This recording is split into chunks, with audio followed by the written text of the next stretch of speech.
नमस्कार दोस्तों, मैं हूं सतीश यादव। हमारे YouTube channel Banarasi Satish official में आप सभी का स्वागत है। और आज मैं उपस्थित हूं लहुरी काशी, जिसे बोला जाता है गाजीपुर में सैदपुर।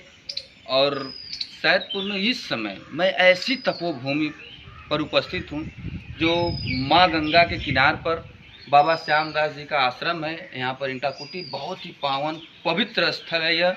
और यह तपोभूमि जिसका इतिहास मैं बताऊंगा। मुझे जानकारी हुई एक आज़ादी की लड़ाई के समय से यहाँ का इतिहास जुड़ा हुआ है और ये बहुत ही अजूबा इतिहास है। और मैं सारी कहानियाँ बताऊंगा आप लोगों को। उससे पहले मैं बाबा जी की मूर्ति का दर्शन करवाऊंगा, जो समाधि की मुद्रा में बाबा जी यहाँ पर विराजमान है। सर्वप्रथम मैं अपने दोस्तों को दर्शन करवा करके ही कहानी को आगे। आइए मैं आपसे पहले बाबा जी का दर्शन करवाता हूँ आप लोगों को।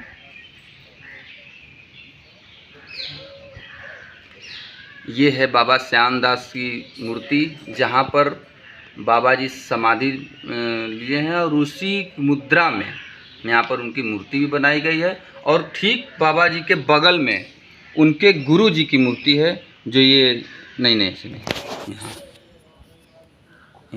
यहाँ ये छोटी मूर्ति रखी गई है जो उनके गुरुदेव की है। और ये बड़ी मूर्ति जो बनाई गई है ये बाबा श्यामदास जी की मूर्ति है। आइए इधर।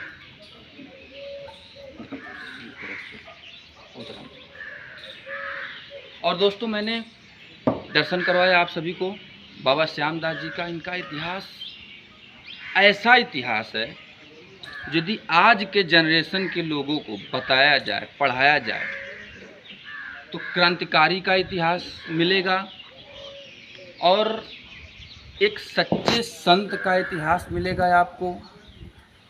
और अपना सारा जीवन देश सेवा, समाज सेवा के लिए जिन्होंने व्यतीत किया, ऐसे महापुरुष संत को मैं बार बार प्रणाम करता हूं, जिनके चरणों में कोटि कोटि नमन करता हूं। और मैं बाबा जी के विषय में जो मुझे जानकारियां मिली हैं यहाँ से, मैं आप लोगों को बताना चाहता हूं कि सन 1936 में नेताजी सुभाष चंद्र बोस जी के टीम के सदस्य रह चुके बाबा जी, और क्रांतिकारी की लड़ाई में कंधे से कंधा मिलाकर नेताजी के साथ जिन्होंने चला और भरपूर सहयोग दिया और अपना एक बहुमूल्य योगदान दिया अंग्रेज़ों को भारत से खदेड़ने के लिए, उस लड़ाई में सहयोग देकर के बाबा जी, और वहाँ से उठे और एक सन्यासी तक की भूमिका मैं बता रहा हूँ आप लोगों को। और 1942 में जब गांधी जी ने भारत छोड़ो आंदोलन का नारा दिया था, तो उस समय बाबा जी के कुछ शिष्य क्रांतिकारी के रूप में उस आंदोलन में भी सम्मिलित हुए थे। मतलब बाबा जी स्वयं क्रांतिकारी बनकर नेताजी सुभाष चंद्र बोस के साथ सम्मिलित हुए 1936 में, और 1942 में इनके कुछ शिष्य क्रांतिकारी बनकर गांधी जी के भारत छोड़ो आंदोलन में सम्मिलित हुए थे और देश की आज़ादी में एक बहुमूल्य योगदान जिन्होंने दिया। और 1936 में ही इस पावन पवित्र धरती पर, जो सैदपुर लहुरी काशी गाजीपुर में पड़ता है, यहाँ पर एक भगवान हनुमान जी का बाल स्वरूप मंदिर की स्थापना बाबा जी ने की। जो बाल स्वरूप मंदिर एक अयोध्या हनुमान गढ़ी में मिलेगा आपको, और दूसरा यहाँ पर है। इधर आइए, क्योंकि मंदिर अभी बंद है। यहाँ पर मंदिर के अंदर हनुमान जी का बाल स्वरूप मूर्ति है, जिसकी स्थापना बाबा जी ने की थी 1936 में। तकरीबन 85-86 वर्ष का समय बीत चुका है, एक लंबा सफ़र है। और इधर अखाड़ा बना हुआ है। पहले ये घोर जंगल था, जहाँ पर बाबा जी आए और तपस्या किए। और यहाँ पर देखिए अखाड़ा बना हुआ है। इधर मंदिर बने हैं बहुत सा। और मैं यहाँ पर आपको लेकर के चलता हूँ।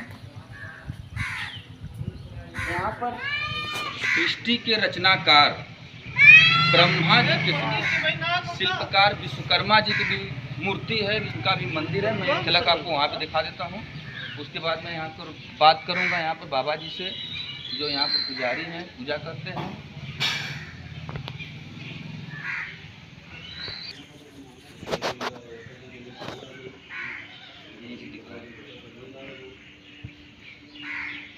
भाई बजंतर मजरिया तरह की वाली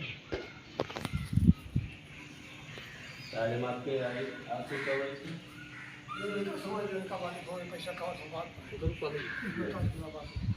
ठीक है समझ आपकी खाली हो गया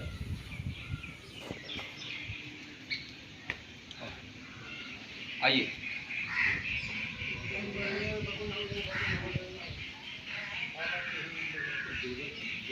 और हमने आप लोगों को दिखाया भगवान विश्वकर्मा जी का मंदिर, जिस मंदिर की स्थापना 12/6/2019 दिन बुधवार को यहाँ पर मंदिर की स्थापना की गई भगवान विश्वकर्मा जी की। और यहाँ पर मंदिर भी है, क्योंकि मंदिर तो मैं बहुत कम देखता हूँ विश्वकर्मा जी का, लेकिन यहाँ पर मैं मंदिर भी देखा और बहुत अच्छा, बहुत सुंदर मंदिर है। ये बाबा के भक्तों की वजह से सब कुछ संभव है, सब कुछ बाबा की कृपा है। और यहाँ पर मुझे ऐसी जानकारी मिली कि बाबा जी घोर तपस्या की।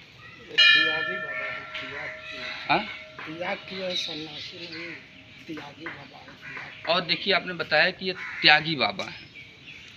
ये गंगा, माँ गंगा की लहरों पर बाबा जी जैसे बैठे हैं, मैंने मूर्ति दिखाया आपको, समाधि की मुद्रा में बैठे हैं, ध्यान मग्न है। उसी तरह गंगा की लहरों पर लोग बताएं कि यहीं से बैठते थे, उसी तरह ध्यान मग्न मुद्रा में 24 घंटा भगवान में ध्यान लीन रहते थे, चाहे कहीं भी हो।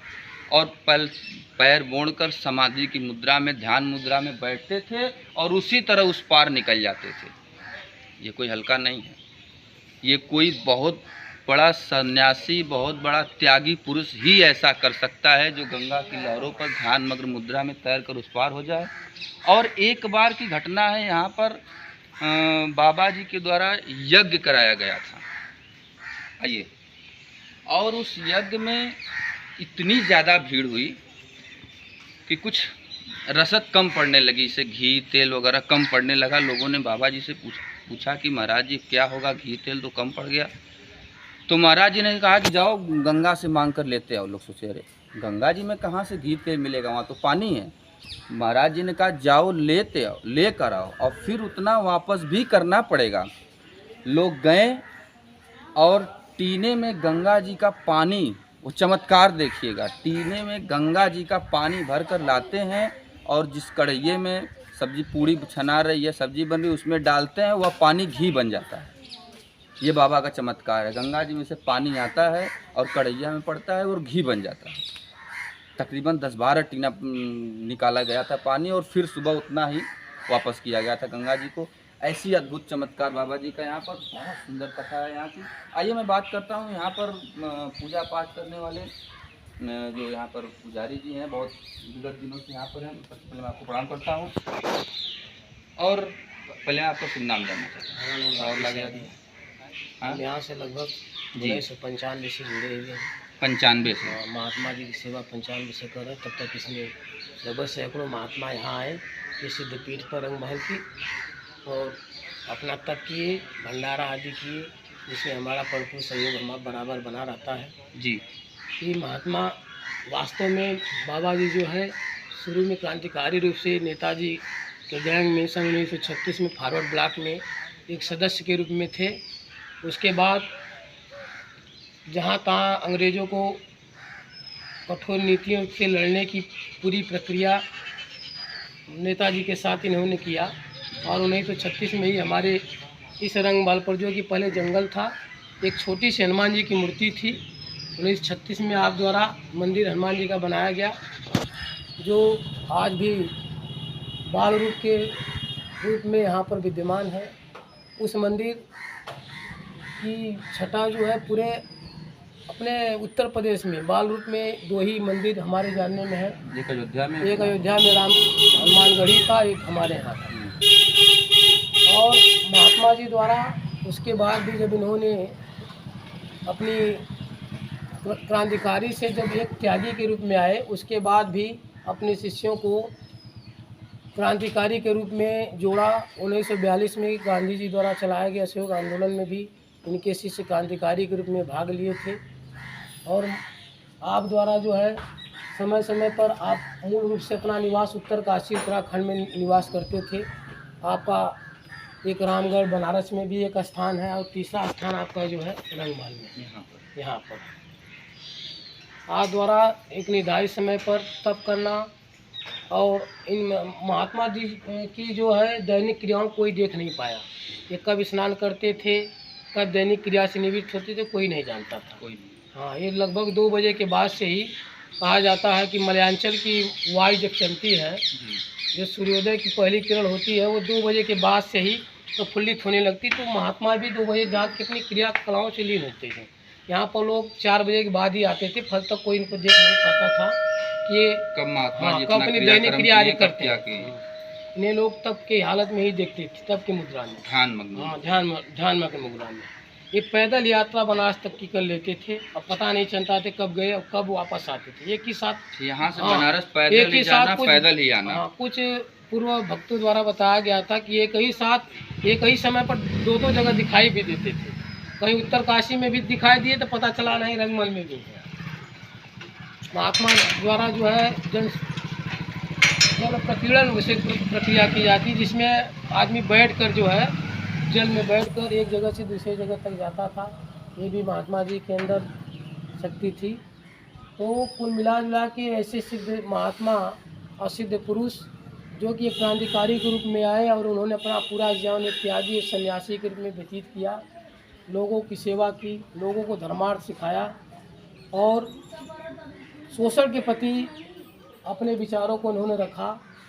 इसके सारी बातों को देखते हुए पूर्णतया स्पष्ट है कि ऐसे महात्मा इस धरा पर बार बार नहीं आते हैं, शायद ही कभी ऐसे मिल सकते हैं। इसलिए कहा गया एक संस्कृत में श्लोक है कि शैले शैले न मणिक्यम मौक्तिकम न गजे गजे साधो न सर्वज्ञम चंदनम न बने बने। जिस प्रकार पहाड़ों में मणि नहीं होती है, प्रत्येक हाथियों में गजमुक्ता नहीं होती है, प्रत्येक वनों में चंदन के वृक्ष नहीं होते हैं, ठीक उसी प्रकार ऐसे महात्मा भी सर्वज्ञ विद्वान नहीं है। इसी बातों के साथ मैं विराम देता हूँ। बहुत बहुत धन्यवाद आपका।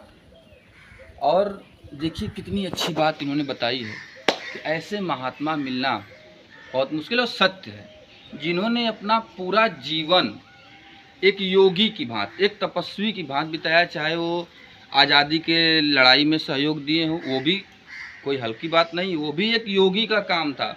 बाबू सुभाष चंद्र बोस भी एक तपस्वी थे, बहुत बड़े भक्त थे भगवान के। और चाहे फिर वो समाज के लिए तपोभूमि यहाँ पर बनाए, तपस्या किए, घोर तपस्या, अखंड तपस्या, जैसा कि आपने बताया कि अपनी तपस्या के बल पर कहीं कहीं 2 जगह दिखते थे बाबा जी। तो जिनका जीवन ही पूरा योगमय हो गया हो, मैं ऐसे बाबा जी के चरणों में कोटि कोटि प्रणाम करता हूँ और ईश्वर से यही कामना करता हूँ कि महाराज जी की पुण्य आत्मा जहाँ भी हो अपने भक्तों पर कृपा बनाए रखें और आज के इस परिवेश को, आज के समाज को एक नई दिशा देने का काम जो बाबा जी ने किया है, बहुत बहुत वाकई जैसा इन्होंने बताया कि ऐसे महात्मा मिलना बहुत कम है, तो वाकई सत्य में ऐसे महात्मा का मिलना बहुत कम है। और ऐसे और ये मैं जन्म नहीं लेते, ये अवतार होता है। ऐसे महात्मा लोग जन्म नहीं लेते, ऐसे महात्माओं का अवतार होता है जिनके ऊपर साक्षात भगवान की छाया रहती है। और मैं अब आप लोग से विदा लूँगा और मिलूँगा अगले वीडियो में आप लोग से। तब तक के लिए नमस्कार, जय हिंद, बाबा श्यामदास की जय हो।